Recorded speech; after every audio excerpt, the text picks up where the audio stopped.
What if your garden wasn't just built on land, but was actually born from it? That's the question that struck me at my recent visit to Fallingwater, Frank Lloyd Wright's amazing home built in the forests of Pennsylvania. I've visited Fallingwater before, but this past time, my friends and I signed up for an early morning guided tour, and something just clicked. The way that house sits so perfectly in the landscape with its stone floors and walls, made from stone that's quarried on the very site, was the perfect blend of nature and architecture. This idea of building a home and a garden from locally sourced materials is a common philosophy in the arts and crafts style of design. So in today's video, I want to share some of the great design ideas that I saw at Fallingwater, talk about how those ideas are going to find their way into my new garden design, and I'd like to share some of the arts and crafts ideas that could help you in your garden as well. The arts and crafts movement was a late 19th century design philosophy, championing the value of craftsmanship, simplicity, and natural materials. It was a response to the industrial mass production that was happening at the time. I think the aspects of the arts and crafts design philosophy resonate today. People are reevaluating what it means to live well. We're tired of the hustle culture, of screens, of always rushing through life. And gardening gives us something different, something real. When I talk about arts and crafts garden designs, I'm not talking about copying the designs of the past. In my mind, it means more interpreting the design philosophies and figuring out ways that we can use them in our home gardens today. The three design ideas that I saw at Fallingwater that I specifically want to talk to today are the use of locally sourced natural materials, this notion of merging the indoors and the outdoors, and the third is using nature as our design inspiration. My husband and I are in the process of building a home in central Kentucky. We found a beautiful 20-acre plot of land with steep hills and lots of old trees. The land was originally used as farmland. When we first got here, I hoped that we would uncover some limestone that could be used to build some of the structure of our future garden. So once the excavation started, we were lucky enough to find tons of Kentucky limestone.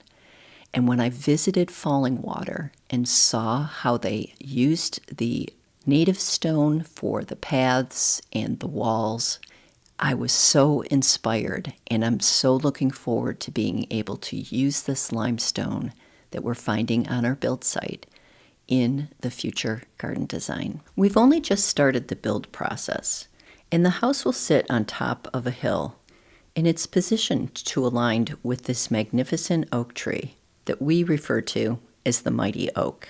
And that tree is such a central feature to the home design that there's this connection between the inside and the outside. You can see this blurring of the inside and the outside at Fallingwater. Every window has a view of the surrounding forest. And I loved hearing the story our guide told about how Frank Lloyd Wright visited the site at Fallingwater for design inspiration. Fallingwater is surrounded by a forest that's filled with native rhododendrons, and these rhododendrons inspired Wright with color inspiration. The ochre color that you see on the autumn rhododendron leaves is echoed in the colors of the stucco on the outside, as well as some of the interior colors. And the owners of Fallingwater cut bouquets of the native rhododendrons and placed them in vases on the inside of the house. Again, this notion of bringing the outdoors in and using nature for design inspiration.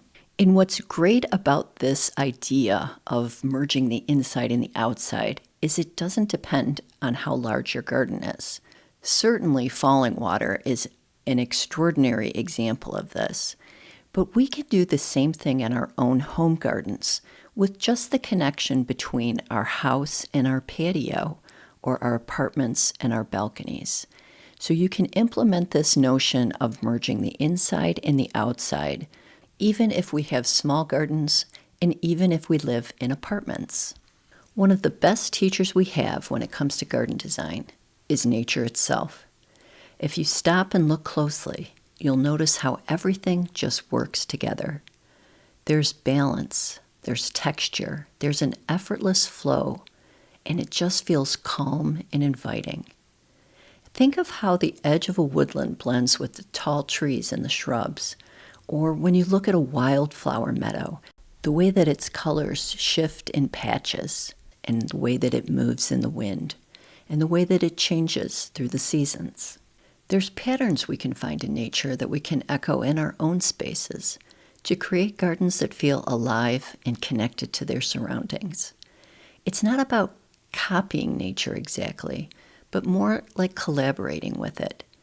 When we design with nature in mind, our gardens become more sustainable and full of life. You start thinking about the bees and the little critters that share your garden.